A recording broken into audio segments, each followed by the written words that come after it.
Ce matin, j'entends tous les autres chanter.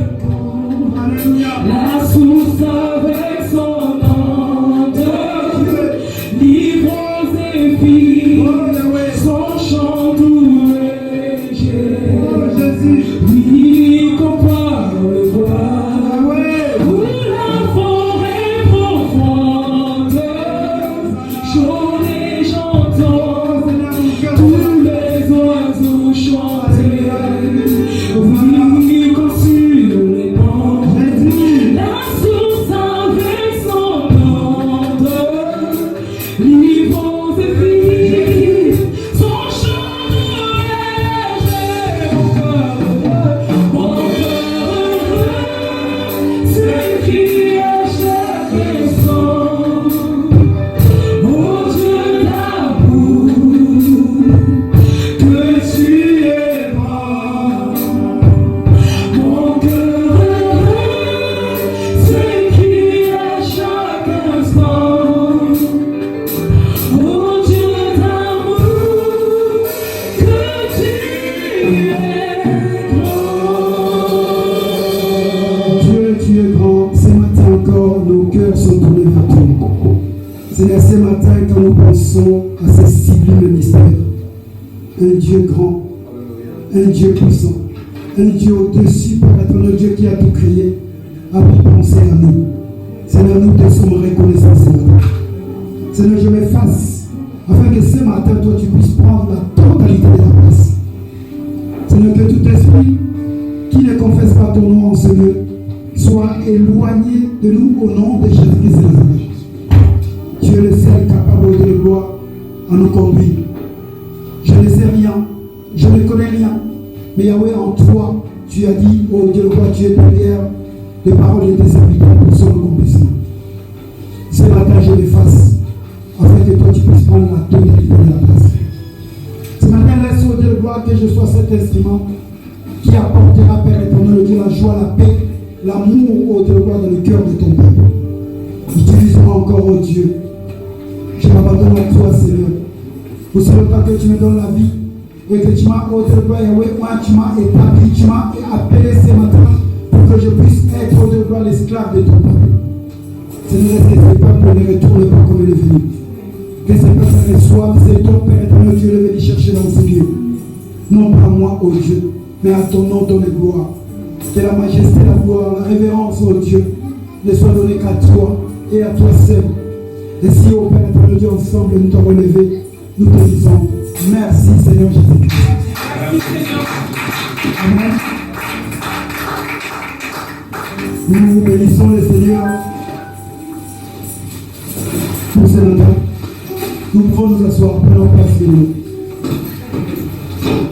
Nous bénissons le Seigneur pour ce matin, pour sa grâce, pour sa bonté, ainsi que pour sa miséricorde. Et nous bénissons également le Seigneur pour ce matin parce que il y a notre sœur Sarata qui était partie en vacances, mais elle est bénie, saine et sauve. Est-ce qu'on peut acclamer le Seigneur?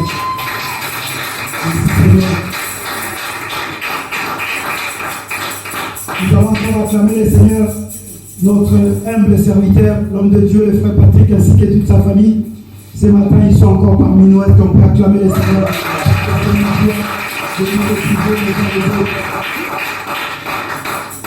Et nous bénissons Jésus parce que nous tous, nous sommes là. Bien-aimés Seigneur, est-ce qu'ils sont pas acclamés par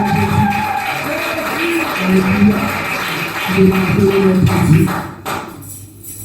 Bien-aimés, ce matin, nous voulons voir un thème que nous avons déjà commencé, ça fait très longtemps, l'unité avec Dieu. C'est notre sujet. Et à chaque fois, nous venons dans ce lieu, le Seigneur nous inspire. Et il nous inspire à parler de sa part. Nous ne sommes que des hommes bien-aimés. Nous ne sommes pas des parfaits.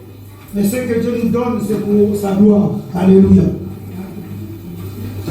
Vous savez, je le dis, je le répète, dans tout ce que nous sommes en train de parler, l'unité avec Dieu, c'est vraiment quelque chose de très important. Je souhaiterais que tout un chacun de nous puisse être attentif. Je sais que pendant ces moments, beaucoup de personnes dorment. Beaucoup de personnes, quand nous sommes à la prédication, ils dorment. Parce qu'il y a des personnes qui peut-être sont là physiquement, mais des fois, je dirais, au niveau de la pensée, ils ne sont pas là. Il y a des personnes aussi qui sont là, mais qui sont peut-être fatiguées parce que des fois on travaille la nuit et que le matin nous sommes là. Il y a des personnes peut-être qui sont là, mais qui sont peut-être malades, qui n'ont pas la capacité de résister pendant 2h30 de culte. Mais ce matin, j'aimerais bien que tu puisses attirer ton attention. J'aimerais bien que tu puisses encore recevoir ces dons. Pourquoi tu es venu chercher ce matin dans ce livre. Un homme nous a parlé, en l'occurrence l'ancien, nous a parlé de la volonté de Dieu. Il a commencé ce thème, et ce thème nous a mené dans beaucoup de choses. Je dirais même que ce thème a fait couler de l'encre au niveau de notre ensemble. Comme nous a dit l'évangéliste ce matin, les choses anciennes sont passées. Il ne faut plus les considérer. Mais ce matin, nous voulons considérer la parole de Dieu. Alléluia. Amen. Parce que la parole de Dieu est la même. La parole de Dieu ne changera pas. Bien-aimés dans le Seigneur, si cette parole qui ne change pas, si cette parole qui donne la vie, nous les considérons, vous allez voir, nous allons voir que notre vie aussi va changer. Ce matin, le Seigneur m'a mis à cœur de parler d'un point par rapport à la volonté de Dieu. Et j'ai intitulé ce point, les saluts. Je pense que j'en avais parlé lors de mes précédentes apparitions ici. Les saluts, l'héritage de l'humanité.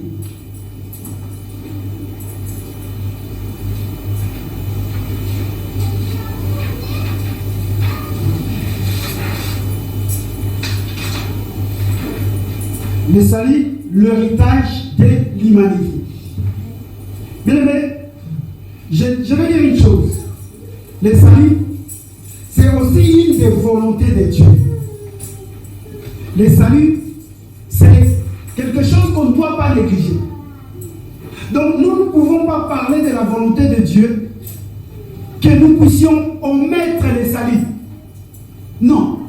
Si nous parlons de la volonté de Dieu et que nous ne parlons pas du salut, c'est qu'il y a un problème qui se passe quelque part. Je ne dis pas qu'il y a une liste exhaustive, une liste qu'on doit nommer, qu'on doit compter, non. Mais je dis bien le salut, c'est parmi les volontés de Dieu, je dirais la plus complexe même. Le salut, c'est un grand thème. Je ne pourrais pas, peut-être à moi tout seul, d'ailleurs je ne pourrais pas parce que je ne connais pas tout. Mais le salut, c'est même, je dirais, notre motivation. C'est même notre raison de pouvoir être ici à l'église. C'est même notre raison de pouvoir accepter Jésus-Christ comme Seigneur et Sauveur. C'est même notre raison de vivre sur la terre. C'est le salut. Parce que s'il n'y avait pas le salut, on ne serait pas aujourd'hui ici en train d'implorer la grâce de Dieu, en train de prier le Seigneur. Le salut, bien aimé, c'est quelque chose de très capital dans la vie, non pas seulement d'un enfant de Dieu, mais dans la vie de toute l'humanité. Parce que ça, c'est la volonté de Dieu. C'est la volonté de Dieu, non pas pour les chrétiens seulement. C'est la volonté de Dieu pour toute l'humanité. Ce que Dieu veut, que tout homme soit sauvé. Alléluia. C'est très capital les salut. Voilà pourquoi je dis les salut, l'héritage de l'humanité. On commencera à venir petit à petit. Là où je m'arrêterai, là où je ne pourrai pas avancer, je pense que nous avons des hommes capables, des hommes qui sont choisis, des hommes qui ont été portés, des hommes qui ont été établis même par le Seigneur pour pouvoir nous éclairer par rapport à la parole de Dieu. Parce que la parole de Dieu, bien aimé, ce n'est pas les textes. La parole de Dieu, c'est l'éclairage plutôt. Je le dis souvent, c'est l'explication de cette parole qui doit faire de nous des enfants bien matures, des enfants capables à pouvoir défendre notre honneur, défendre l'honneur même de notre Dieu. Quand on parle du salut, bien aimé, nous le savons, ça a été défini ici. Cela vient du verbe sauver.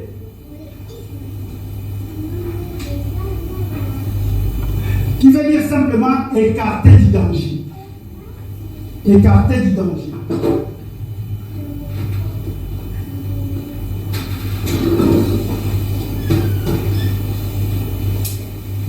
Écarter du danger. Bien aimé, nous allons prendre nos Bibles. J'aimerais bien qu'on puisse lire quelques écritures, que cela puisse aussi nous éclairer.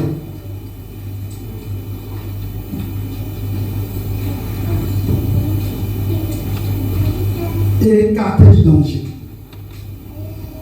Je disais, c'était le salut, c'est l'une des volontés de Dieu. C'est même l'une des volontés capitales de Dieu. Or, quand on parle écarter du danger, bien aimé, cela veut dire une personne qui a été libérée. Nous allons prendre le livre de Genèse.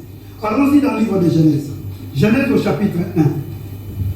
Nous allons comprendre que, voilà pourquoi je dis souvent, si on ne comprend pas la Genèse, ça va pour nous être très très très difficile. Les saluts. Je vais lire un verset que nous connaissions vraiment, que nous connaissions, que nous avons l'habitude même de réciter, que nous avons l'habitude même d'aider. Nous avons ça dans le cœur. Genèse chapitre 1, les versets 26 et 27. Je lis dans la version sévère. Et Dieu dit, faisons les hommes pour qu'ils soient notre image, ceux qui nous ressemblent, qu'ils dominent sur les poissons de la mer, sur les oiseaux du ciel, sur les bestiaux, sur toute la terre, et sur tous les reptiles et les insectes. Dieu créa les hommes pour qu'ils soient son image. Oui, il les créa pour qu'ils soient l'image de Dieu. Il les créa hommes et femmes. Amen. Amen. Genèse 1, notez 26, 27. Je n'aurai pas peut-être le temps, tout le temps de passer là pour écrire. On nous dit les salis, c'est écarter du danger. Quand nous lisons Genèse chapitre 1, 26, 27, on dirait que la notion du salut n'y est pas encore là. Mais laissez-moi vous dire, le point 1, d'où vient le salut? Je vais commencer par cela. Avant même que je définisse d'où vient le salut.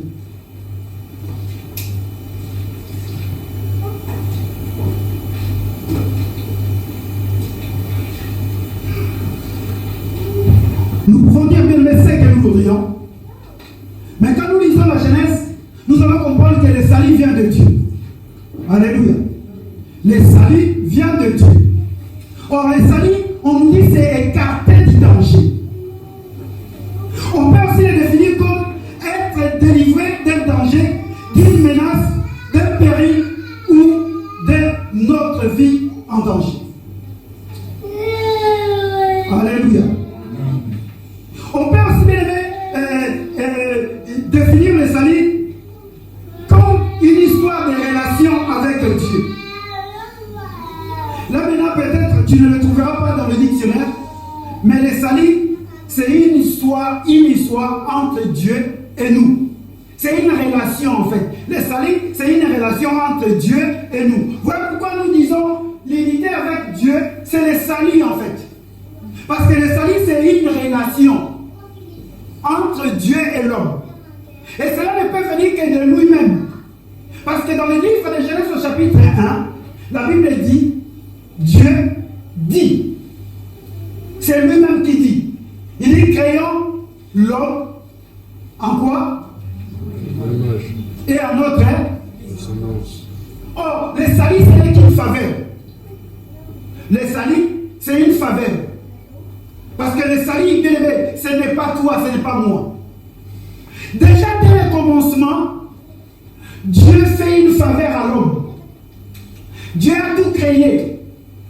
Dieu a créé les animaux, il a créé les plantes, il a créé. Mais Dieu n'a rien créé à son image et à sa ressemblance. Et il dit que pour que cet homme-là domine,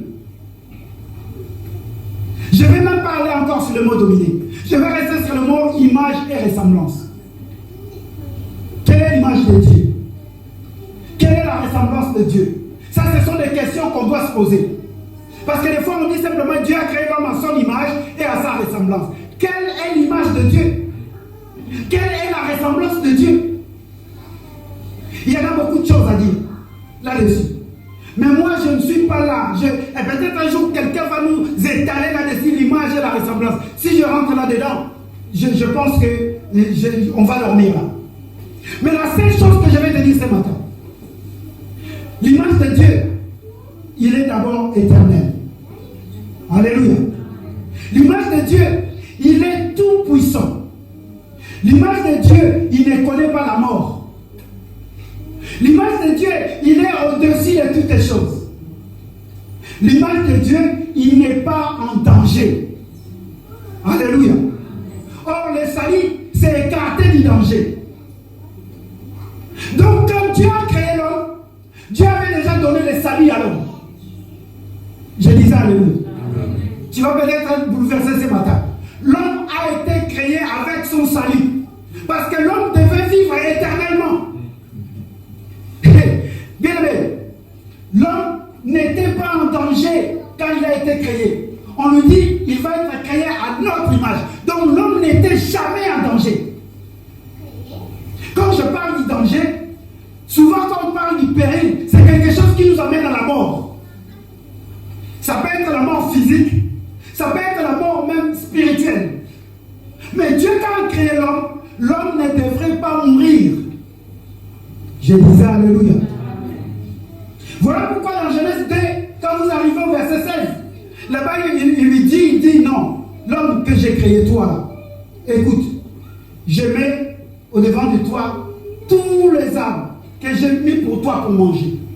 Tu peux manger tous les fruits, mais excepté le fruit que j'ai mis au milieu, de la connaissance du bien et du mal. Le jour où tu en mangeras, tu vas mourir. Alléluia. Dieu prévient l'homme, il dit que tu n'es pas en danger. Tu es bien là où tu es.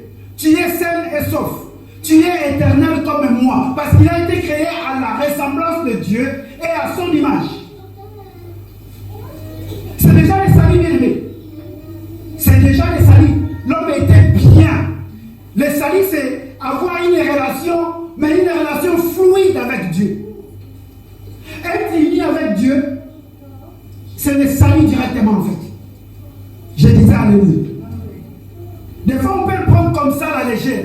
Mais bien aimé, être uni avec Dieu, c'est une relation que tu tisses avec le Seigneur. Maintenant nous allons venir. Pourquoi aujourd'hui on doit parler du salut? Pourquoi on continue à parler du salut si l'homme a été créé déjà avec son salut? Bien évidemment, parce que l'homme a perdu son salut. Alléluia. L'homme avait perdu son salut. Pourquoi? Parce que le jour où il a mangé, le jour où ils ont mangé de ces fruits, la Bible dit que la mort est rentrée. Alléluia. Alors maintenant, l'homme vivait dans le danger permanent. L'homme vivait tous les jours avec un danger permanent qui était la mort.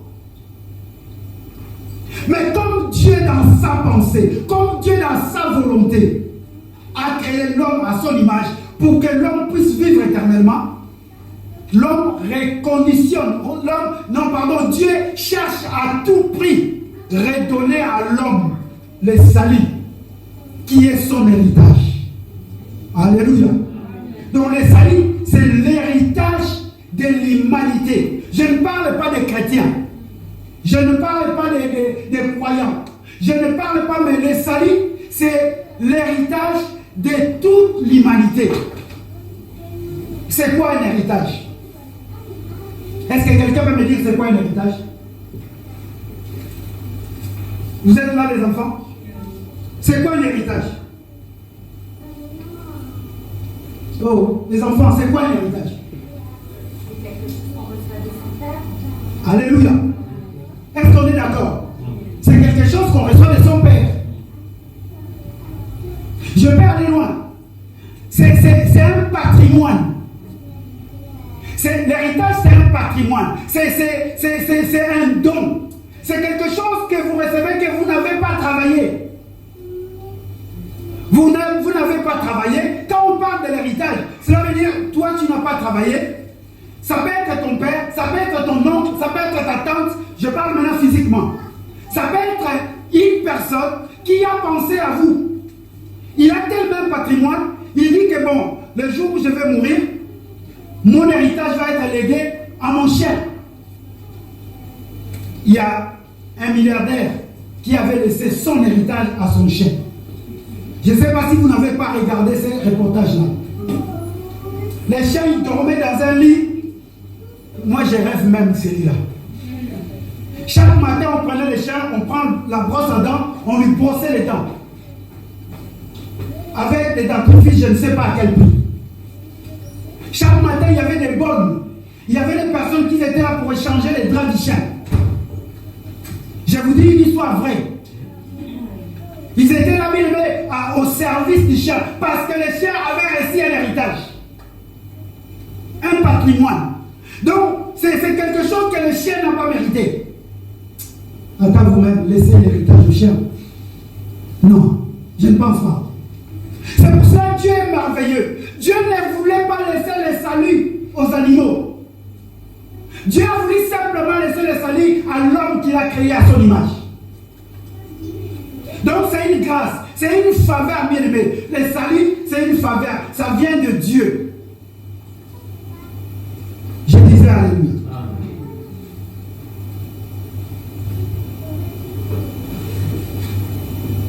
Bien aimé, le salut, c'est aussi parvenir à ce qui nous est promis.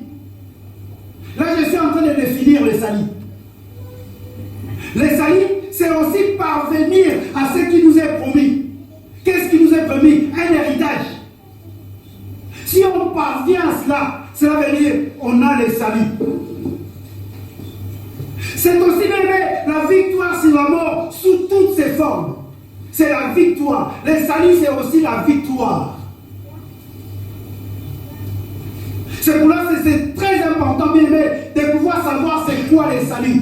Parce qu'aujourd'hui, bien aimé, nous nous posons beaucoup de questions. Est-ce que je suis sauvé?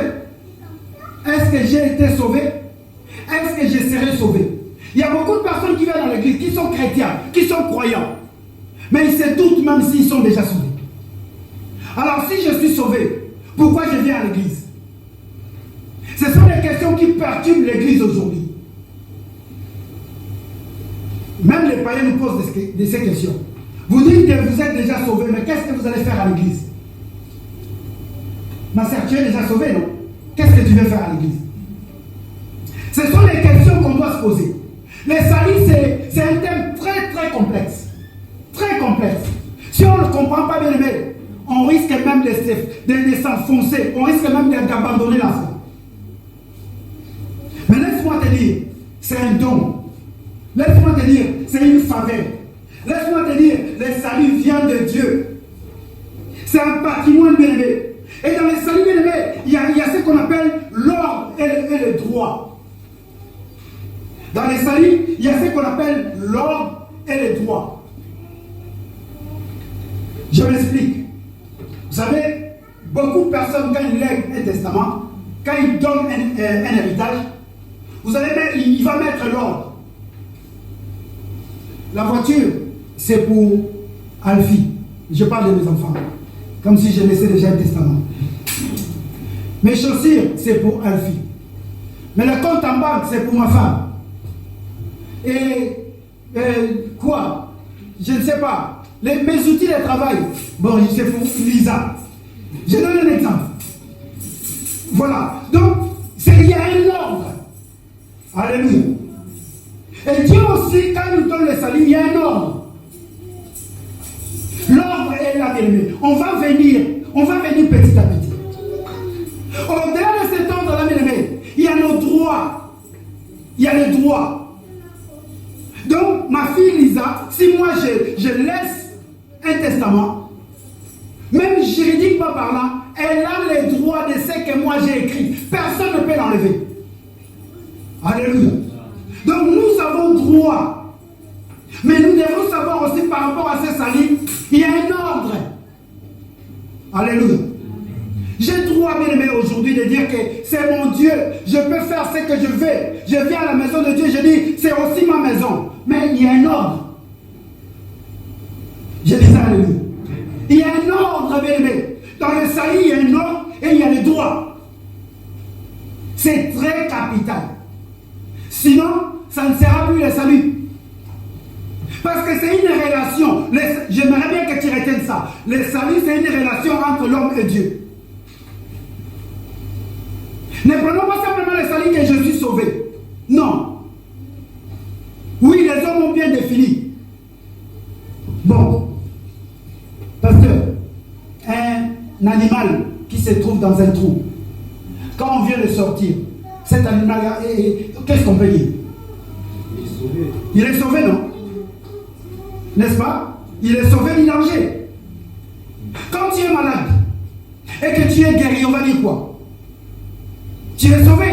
Vous savez, il y a des personnes qui ont dit, ah là là, celle-là, elle va mourir. Ah oui, il a été sauvé, miraculeusement. Les hommes même rajoutent, il a été sauvé miraculeusement. Or, quand on parle du sauvé, c'est déjà le salut. L'homme a perdu son salut. L'homme avait été créé avec son salut. Et quand l'homme a perdu le salut, c'est à ce moment-là que Dieu recherche tout le temps. Dieu recherche tout le temps le salut. Dieu veut que l'homme puisse retrouver le salut. Dieu veut qu'il puisse donner son salut. Dieu veut que l'homme puisse garder le salut. Alléluia. Quand nous venons à l'église, la première des choses, je dis bien la première des choses que nous devrions penser, c'est au salut. Pensons d'abord au salut. Ne pensons pas d'abord à nous. Ne pensons pas d'abord aux choses terrestres. Ne pensons pas d'abord à ce qui... Non. Pensons d'abord au salut. C'est capital. Je vais prendre le livre de Genèse. Genèse au chapitre 6. D'abord, on avait dit Genèse 1, c'est ça.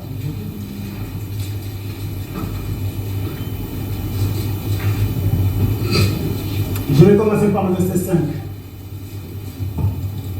Toujours dans le livre de Genèse.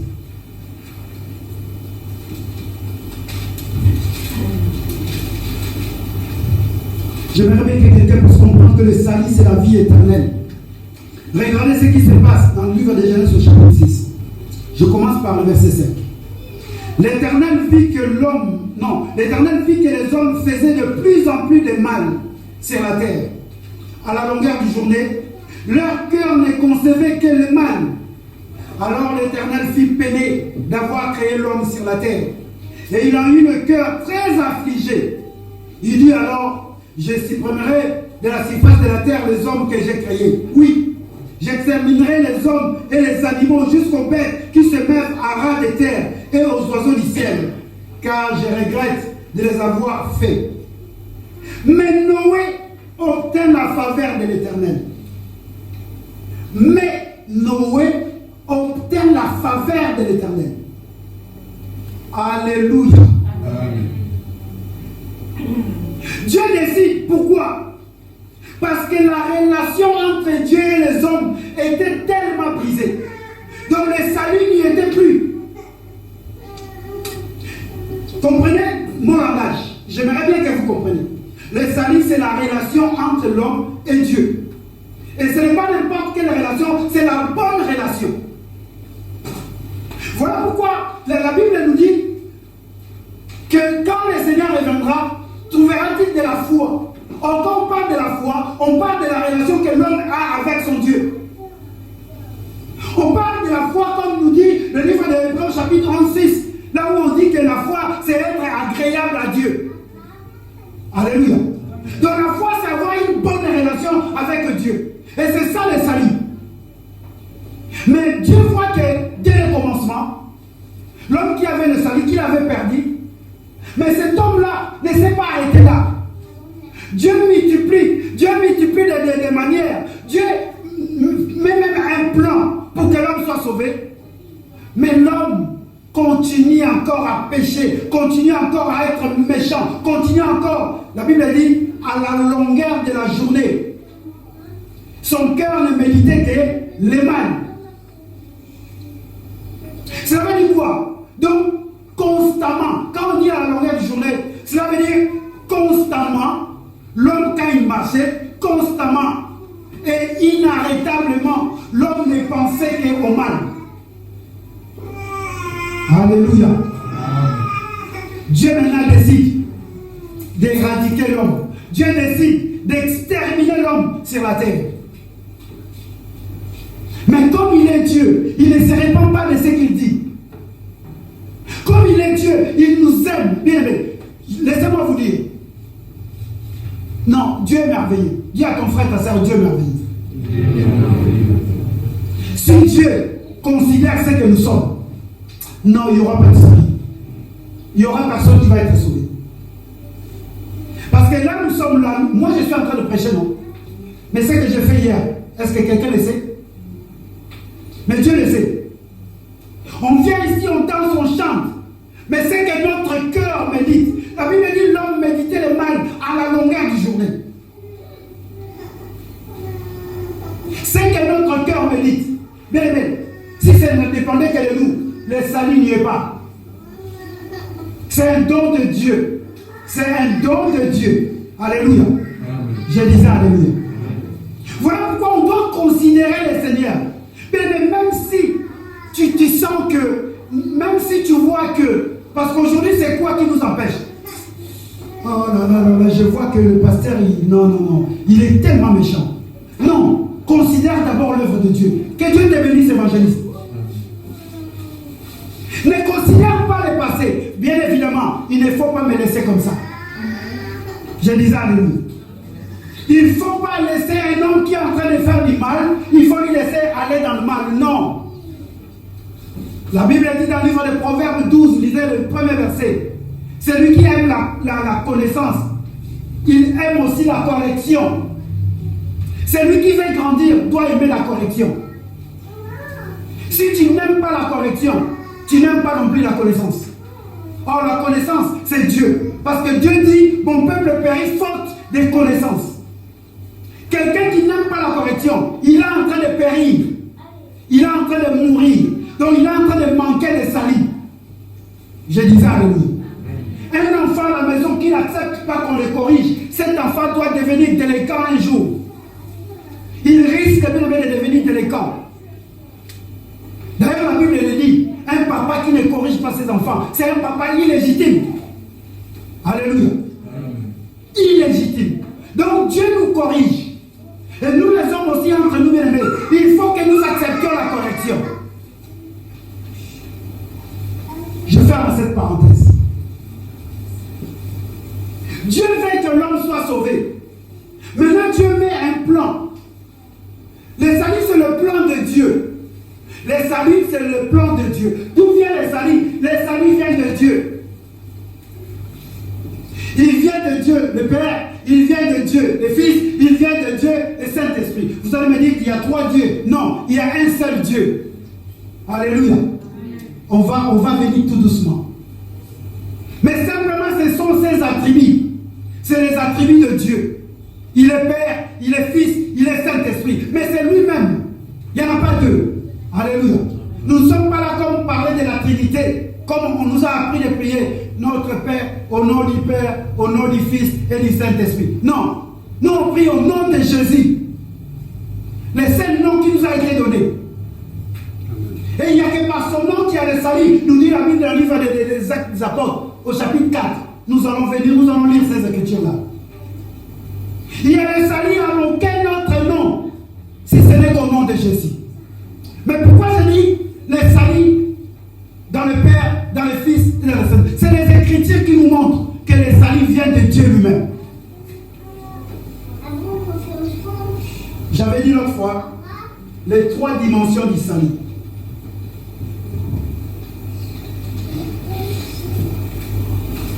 Les 3 dimensions du salut.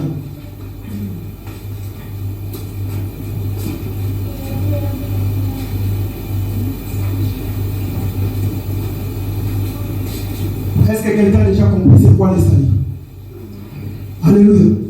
C'est quoi le salut? Être écarté du danger, n'est-ce pas? Mais au-delà de cela, mais j'aimerais bien que tu imprimes. Le salut, c'est la relation qu'on a avec Dieu. Parce que tu peux être écarté du danger d'une maladie. Mais si tu meurs en n'ayant pas une bonne relation avec Dieu, tu n'as pas le salut. Alléluia. Je disais alléluia. On peut prophétiser pour toi que tu seras un grand homme. Tu peux même être un pasteur imminent. Tu peux même avoir, je ne sais pas, 100 ans de ministère. Mais si tu n'as pas une bonne relation avec Dieu, tu n'as pas le salut.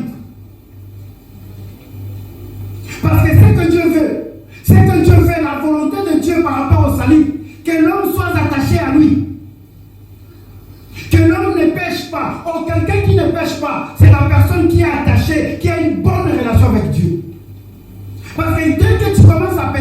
tu es en danger. Le danger te guette permanent. Il y a un danger permanent qui est toujours à côté de toi. Voilà pourquoi, bien aimé, quand nous faisons du mal, faisons très attention. Parce que là, à ce moment-là, le danger est là. Et la mort peut venir. Or, quand la mort vient, bien aimé, si Dieu lui-même n'intervient pas, tu es perdu. Quand la mort est là, si Dieu n'intervient pas, tu es perdu. Voilà pourquoi quand Adam et Ève ont mangé de ces fruits, moi je me pose la question aujourd'hui. La Bible dit dans le livre de Romains que la mort est venue par une seule personne. Une seule personne. La mort est venue d'Adam. Mais attendez, mais Adam était avec Ève, non? Alléluia. Est-ce que vous êtes d'accord avec moi? Adam était avec qui? Mais pourquoi on dit simplement la mort est venue par Adam?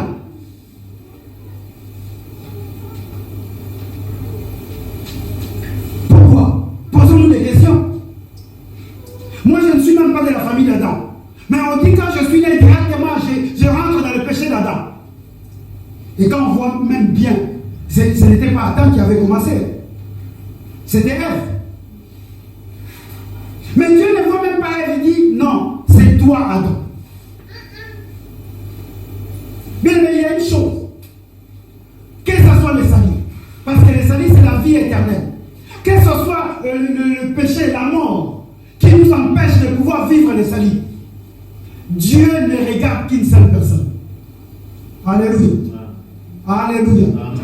C'est pour cela qu'on va avancer, on va voir que le salut, c'est une personne. Quand on parle du salut, on parle d'une personne. On ne parle pas de toi, on ne parle pas de moi. On ne parle pas parce que tu es fort. On ne parle pas parce que tu es fervent. On parle d'une personne. Voilà pourquoi c'est un don. Ce n'est pas par ta force. Recevoir le salut, ça ne vient pas de toi. C'est un don gratuit de Dieu. On ne doit pas être orgueilleux. On doit s'humilier, bien aimé, parce qu'il n'y a que lui-même qui a pensé. C'est sa volonté. Le salut, c'est la volonté suprême de Dieu.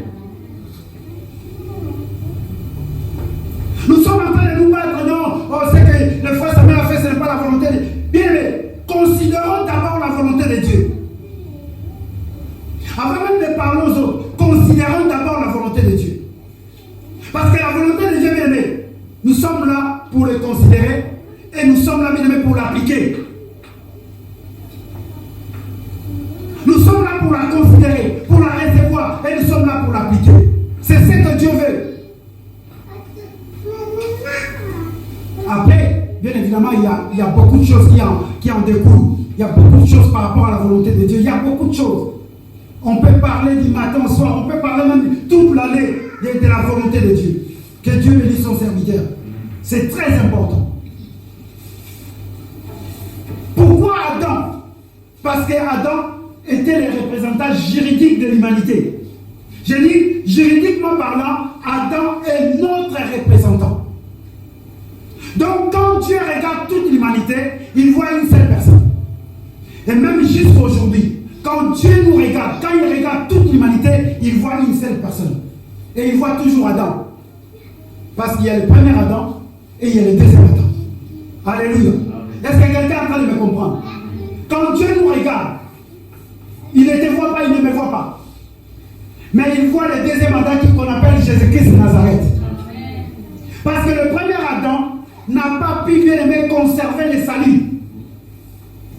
Le premier Adam n'a pas pu conserver le salut. Il a perdu le salut. Voilà pourquoi on dit que c'est le péché d'Adam qui maintenant impacte tous les hommes. Je prêche aujourd'hui, mais Dieu ne me voit pas. Dieu me voit à travers Jésus-Christ de Nazareth. Si je prêche et que je n'ai pas une bonne vie avec Jésus-Christ, cela veut dire que ce que je suis en train de faire, c'est nul. Et je ne serai même pas sauvé. Si je chante et que je n'ai pas une vie correcte, je n'ai pas une bonne relation avec Jésus, cela veut dire que je chante en vain. Si je prophétise et que je n'ai pas une bonne relation avec Jésus, cela veut dire que je prophétise en vain. Alléluia. Il faut considérer cette œuvre qui est le salut. Je disais alléluia. Est-ce que nous sommes là? Il faut maintenant commencer à se poser la question pour ton salut. Les saluts du Père. J'ai dit 3 dimensions du salut.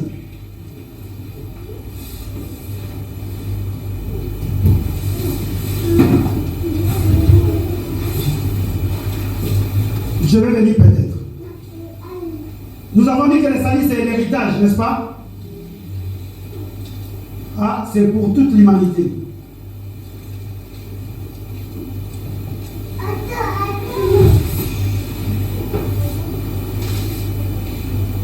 Et B, pour ceux qui croient. Et C, pour ceux qui persévèrent. Nous avons ces 3 dimensions du salut. Le salut pour toute l'humanité, le salut pour ceux qui croient et le salut pour ceux qui persévèrent. Et dans la dimension encore spirituelle de Dieu, voilà pourquoi je dis qu'il y a le salut du Père, il y a le salut du Fils, il y a le salut du Saint-Esprit. Psaume chapitre 3. Allons-y dans Psaume chapitre 3. Je pense que vous êtes en train de noter le verset.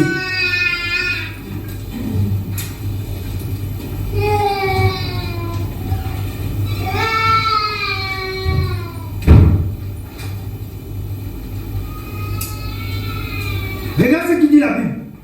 Je prends le verset 8.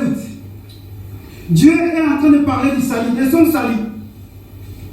Il dit, Éternel, lève-toi au secours, mon Dieu, sauve-moi. Au secours, mon Dieu, sauve-moi. Tu gifles tous mes ennemis, tu casses les dents aux méchants. Au secours, mon Dieu, fait quoi? Donc, le secours vient de Dieu lui-même. L'homme est en train de crier. David a compris, il dit non. Au secours, mon Dieu, sauve-moi. Or, le salut, c'est sauver quelqu'un du danger. Et il n'y a que Dieu lui-même, le Père, qui peut sauver. Au-delà de Dieu, le Père, qui peut sauver l'ennemi, il y a ce qu'on appelle le Dieu Fils. Jésus-Christ de Nazareth. Hébreux chapitre 5.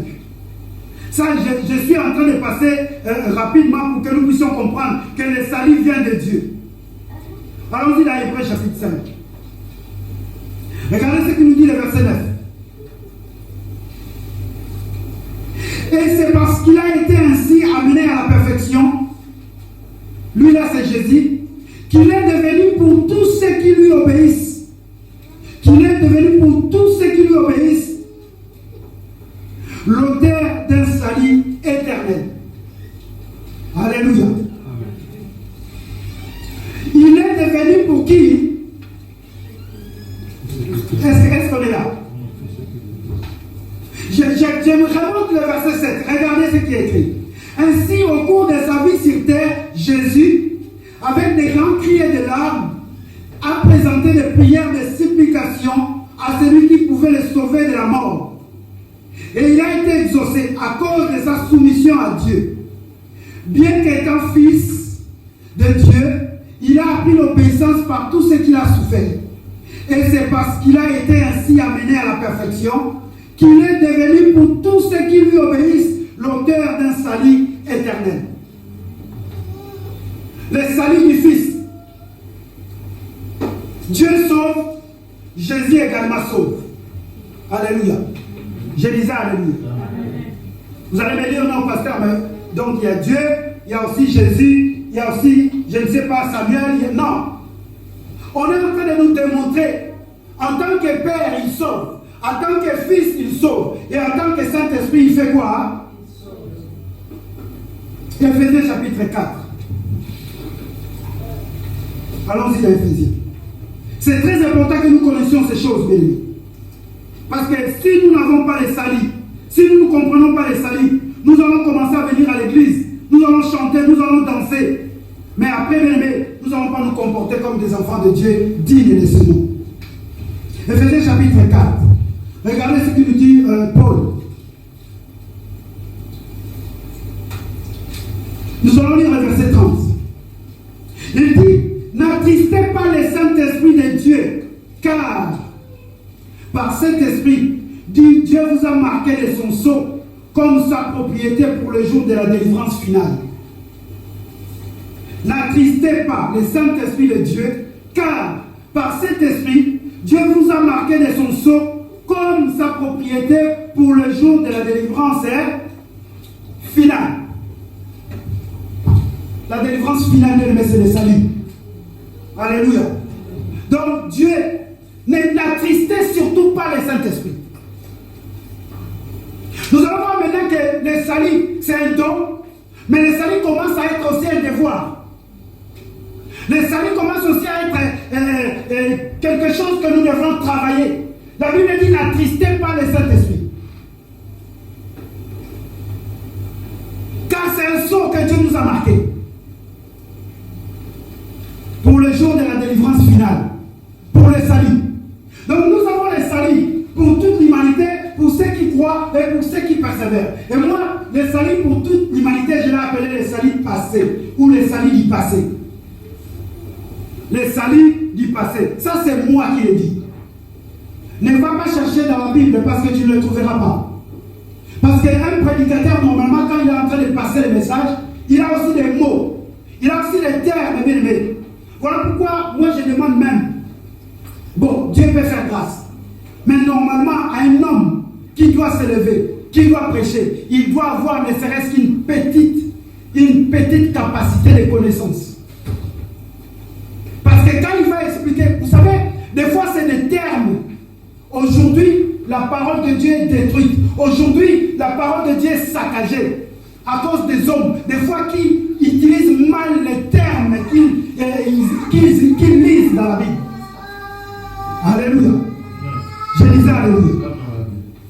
Vous savez, aujourd'hui, la parole de Dieu, on se bat aujourd'hui à cause des termes.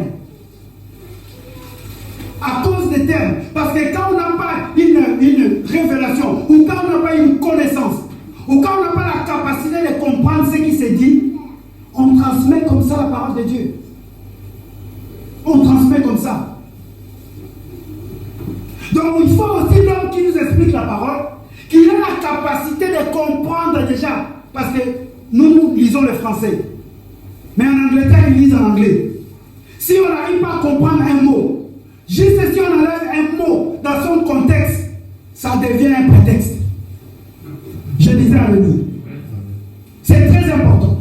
Or, quand nous parlons du salut comme la volonté de Dieu, nous devrions aussi bien le faire. Non. Vous savez, Dieu est merveilleux. C'est dans 1 Pierre ou 2 Pierre. Mais je vais chercher tout à l'heure. Si homme de Dieu peut me le trouver. La Bible dit que ces hommes-là ont fait de ces sujets qui est le salut leur objet d'investigation. 1 Pierre 1,10. Merci. Les hommes ont fait de ces sujets qui est quoi? Le salut. Ils ont fait de cela leur sujet d'investigation. Donc il y avait des hommes bien qui toute leur vie, ils commençaient à étudier c'est quoi le salut. C'est quoi? Ils se sont donnés toute la vie pour savoir à quelle heure, quand est-ce que cela va arriver, comment cela va arriver, parce qu'ils ont entendu parler du salut. Ils savaient qu'ils avaient un héritage. Mais ils ne savaient pas quand est-ce que cet héritage-là va venir. Alléluia. Dis à ton frère, c'est l'héritage de toute l'humanité. Nous pensons que le salut, c'est simplement pour nous les chrétiens. On va venir, c'est les 3 dimensions. Pour toute l'humanité, pour ceux qui croient et pour ceux qui persévèrent. On ne parle pas, mais quand Dieu parle du salut, il parle du salut pour toute l'humanité. Oh non, ben vous qui ne connaissez pas Jésus, vous n'êtes pas sauvés. Oui, dans une autre dimension. Mais en première dimension, bien aimé, il faut retourner, il faut réitérer, il faut, bien aimé, faire en sorte que ta relation avec Dieu soit fluide. Et c'est ce que Dieu veut.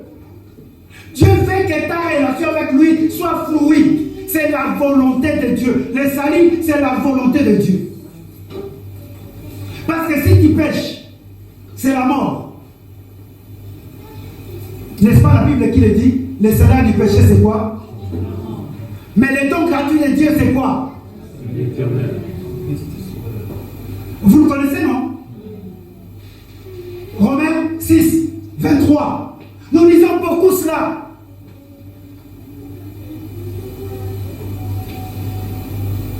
Même dans Romains 3, 23 également. Il nous dit tous son péché sont privés de la gloire de Dieu. Or, la gloire de Dieu, c'est ça le salut. La gloire de Dieu, c'est quoi? C'est la relation. Quand tu pêches, tu es privé de la relation avec Dieu.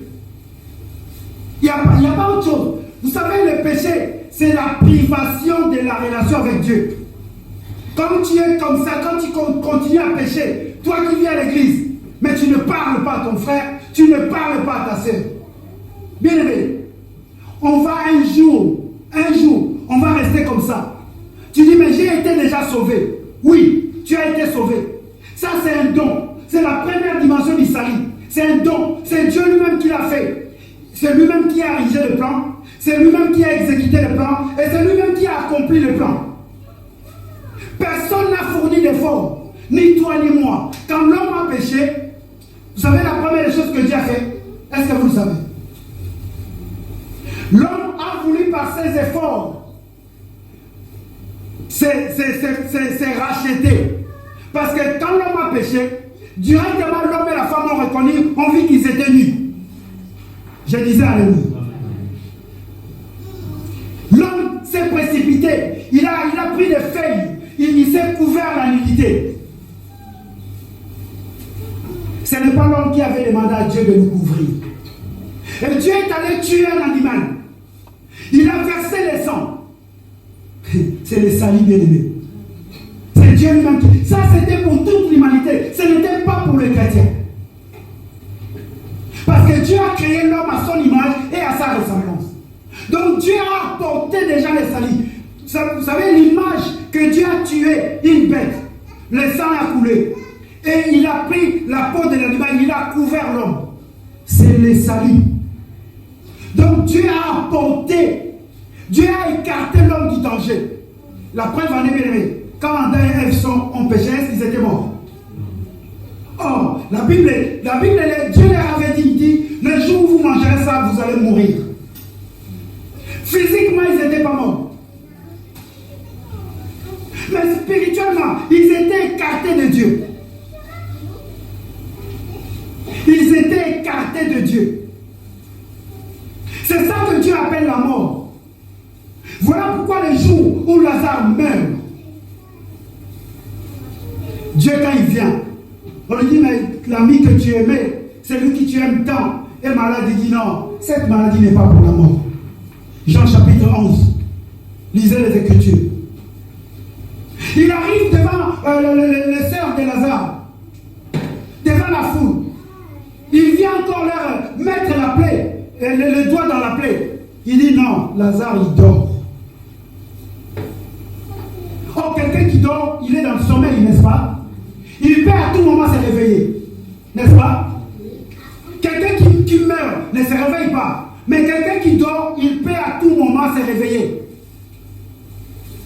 Et Dieu considère ça comme le sommeil. Faites très attention, mes amis. Faites très attention. Nous avons vu les hommes dans le sommeil, ils sont partis.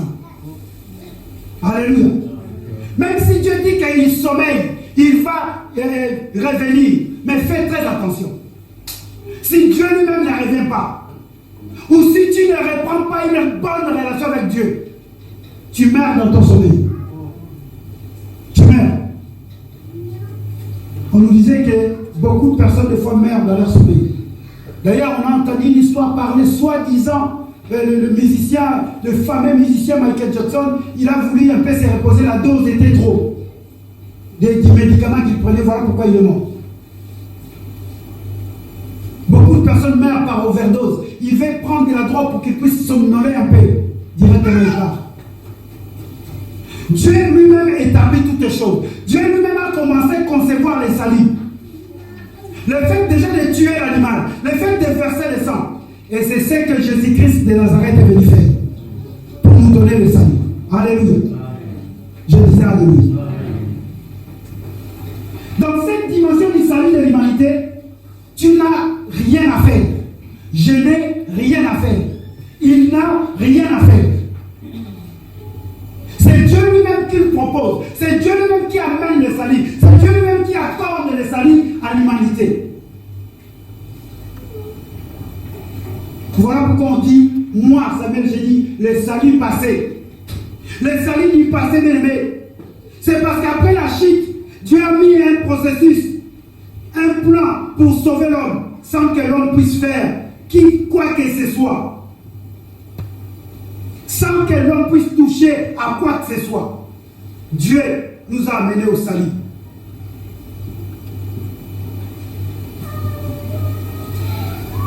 Dieu a sauvé l'homme de sa honte. Dieu a enlevé la honte, la nullité de l'homme. Mais l'homme était chassé du jardin. Il avait perdu son statut. Quel est ce statut que l'homme a perdu? L'image et la ressemblance de Dieu. Bien-aimés dans le Seigneur, faisons très attention. Nous venons à l'église. Il y a des personnes qui sont là. Il y a des personnes qui prêchent. Il y a des personnes qui même sont mandatées. Il y a des personnes qui se disent apôtres, général, je ne sais pas, maréchal.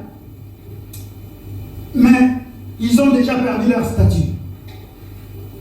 Beaucoup de personnes ont déjà perdu leur statut et ils ne savent pas. Ils ne se rendent même pas compte qu'ils ont déjà perdu le salut. Je suis venu parler à quelqu'un ce matin. Tous les jours de ta vie, essaie d'imaginer si tu as été vraiment sauvé. Pose-toi les questions, est-ce que j'ai été réellement sauvé? À cela tu réponds oui. Parce que cela ne vient pas de toi. Tu n'as pas fait un effort. Parce qu'il y a des personnes qui se doutent même. Ah, si Dieu vraiment existe, est-ce que moi je peux souffrir?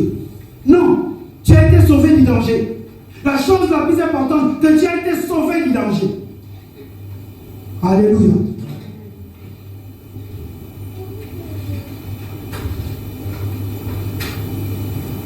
Romains chapitre 5. Prenons Romains chapitre 5.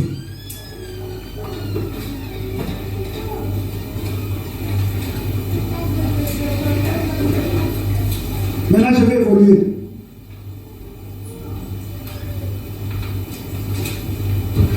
Parce que si on reste là, bien aimé, il serait mieux qu'on reste dans nos maisons, qu'on ne vienne pas à l'église. Si on dit que bon, nous avons déjà été sauvés, bonne chose. Mais on pourrait rester dans nos maisons. On pouvait s'asseoir, manger, boire. Regardez à partir du verset 12.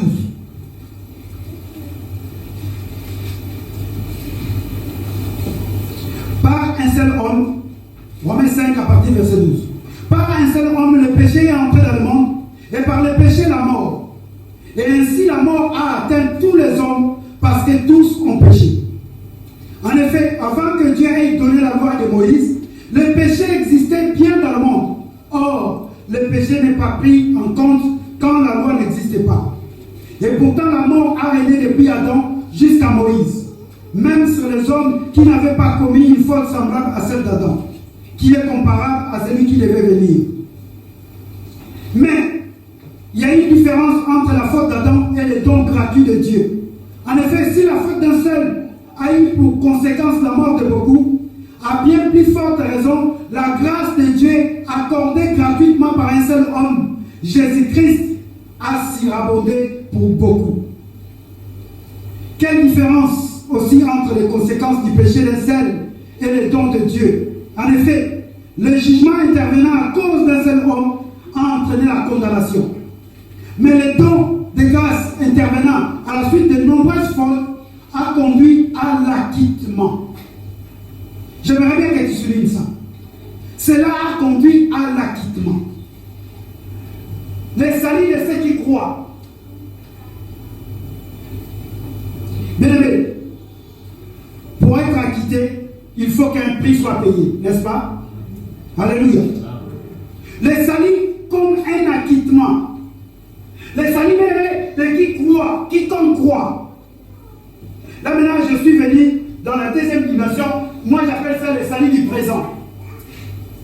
Est-ce qu'on me comprend ce matin? Est-ce que quelqu'un est en train de comprendre? Tu as été déjà sauvé. Ça, c'est un acquis. Tu n'as pas fourni d'effort. Mais bien aimé, parce que tu as été déjà sauvé, la volonté de veut que tu sois sauvé. Je m'explique. Le salut du passé ou la grâce, le don que Dieu a donné, cette grâce-là, bien-aimé, n'a jamais été rentrée en vigueur aussi longtemps que Jésus-Christ de Nazareth n'est pas venu sur la terre. Alléluia. Alléluia. Je vais te dire une chose aujourd'hui que peut-être tu vas aller vérifier. Depuis Adam, jusqu'à la mort et la résurrection de Jésus, personne n'avait été sauvé. Alléluia. Non, personne n'avait été sauvé. Il y avait les salis. Il y avait le plan qui était là. L'homme, Dieu cherchait toujours comment sauver l'homme. Mais bien aimé, pour que l'homme soit sauvé, vous savez, il y a un adage qui dit Dieu a créé le monde sans nous.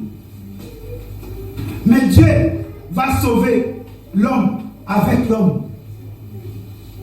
Est-ce que quelqu'un me comprend? Sans nous, Dieu avait créé le monde. On n'était pas là. Dieu lui-même a créé l'homme. Il nous a créés, on n'était pas là. Mais pour notre salut, il faut qu'on soit là. Il faut que tu sois là, il faut que je sois là. Pour être sauvé, il faut que tu sois là. Est-ce que quelqu'un me comprend? Donc, cela veut dire qu'on monte dans une autre dimension. Le salut est un plan. Si nous considérons simplement le salut où nous sommes sauvés, on a déjà été sauvés, bien aimé, on n'arrivera pas à faire la volonté de Dieu. Non, on n'arrivera pas. Le salut a cette dimension. Voilà pourquoi moi je dis les 3 dimensions. Peut-être qu'il y en aura plus. Mais moi, ce que j'ai compris aujourd'hui, les 3 dimensions du salut. Le salut que nous, les apôtres, le salut que nous avions parlé, bien aimé, c'était un plan érigé. C'était un plan. C'est comme si un architecte fait un plan. Mais si le maçon ne vient pas pour construire, le plan là reste en papier. Alléluia. Posez-moi la question pourquoi? Parce qu'avec Dieu, le péché n'existait pas. Alléluia. Pour que tu sois sauvé, pour que je sois sauvé, le péché n'existait pas.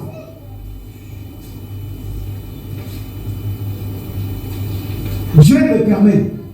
Tu peux pécher. Mais Dieu ne veut jamais le péché. Dieu a tout fait. Il a essayé avec Adam. Ça n'a pas marché. Il a trouvé faveur à Noé. Vous savez, l'humanité devrait être exterminée. Mais Noé a trouvé faveur. Et Dieu a dit non. Noé, il est intègre. Noé, il va réussir. Il ne va jamais pécher. Mais souvenez-vous, un jour, Noé a trop bu. Noé a trop bu. Parce que c'est un homme. Et Dieu cherchait toujours un homme. L'humanité, bien, oui, on est là. Grâce à Noé, l'humanité a continué. Mais Dieu n'aime jamais le péché. Dieu ne collabore jamais avec le péché. Or, pour que tu sois sauvé, il ne faut qu'il y ait aucun, laissez-moi vous dire, il ne faut qu'il y ait aucun péché. Dieu ne peut pas sauver quelqu'un, même s'il a même si c'est minime. Oh non, ça Dieu comprend. Dieu ne comprend pas. Dieu ne collabore pas avec le péché. Dieu n'aime pas du tout le péché. Il aime le péché. Mais le péché, Dieu quand il a le péché, Dieu ne voit pas.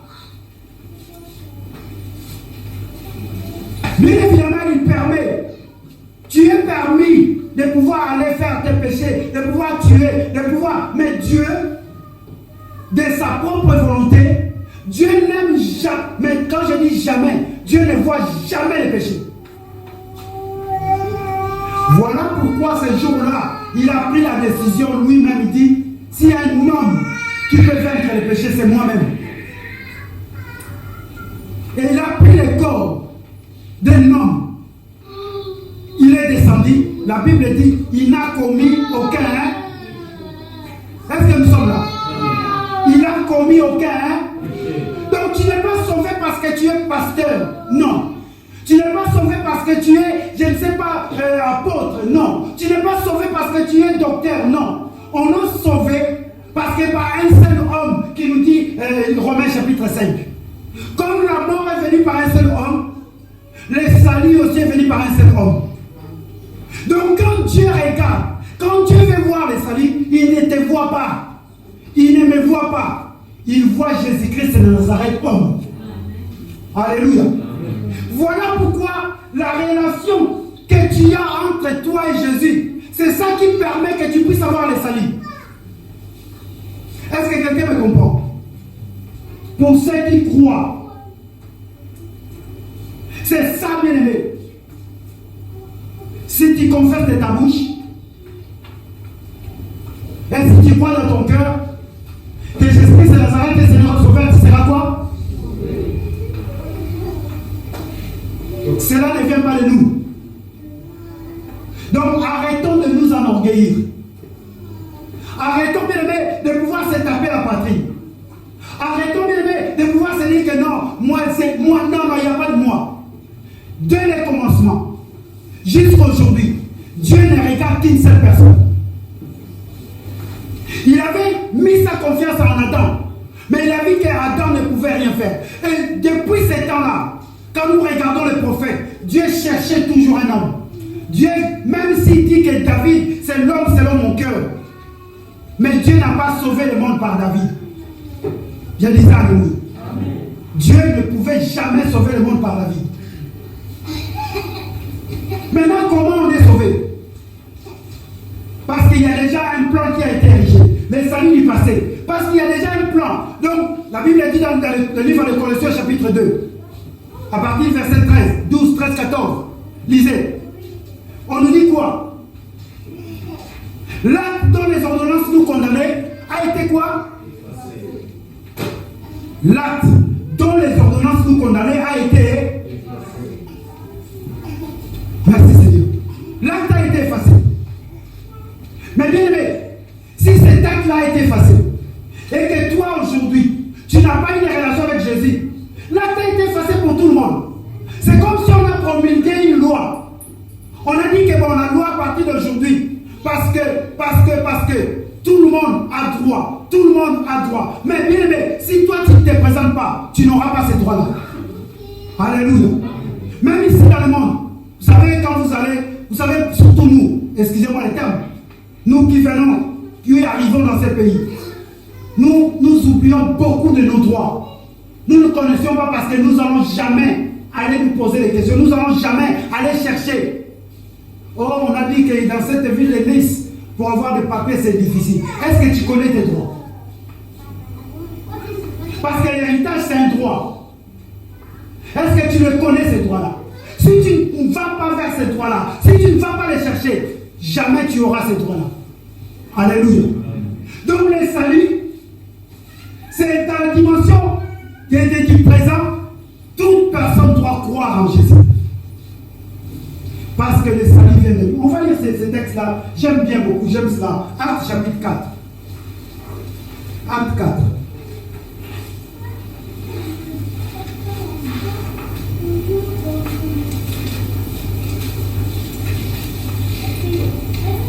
Allons-y dans Acte 4.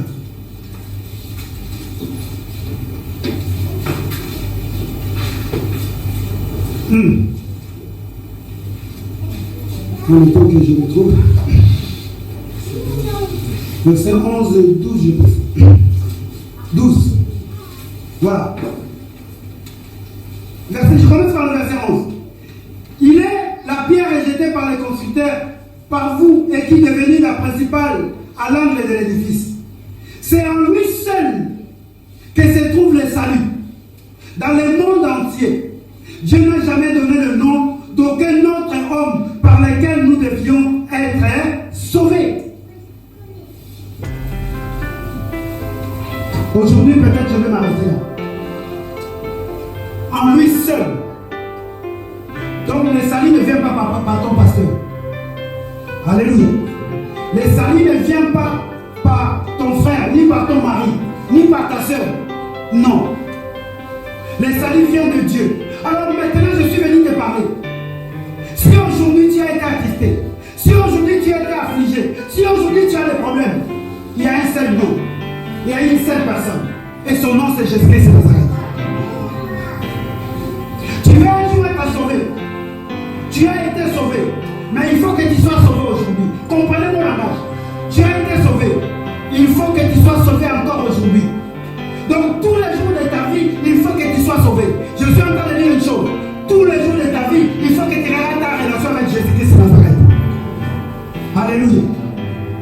Les saluts du présent. Beaucoup de personnes oublient cela. À moi, ça fait 20 ans de ministère. Si aujourd'hui, tu n'as pas une bonne relation avec Jésus, tu n'es pas sauvé. Tu n'es pas sauvé. Tu as été sauvé, mais tu n'es pas sauvé. Et tu ne seras pas sauvé. Est-ce que quelqu'un m'a compris? Tu as été sauvé, mais tu n'es pas sauvé. Et tu ne seras pas sauvé. C'est compliqué.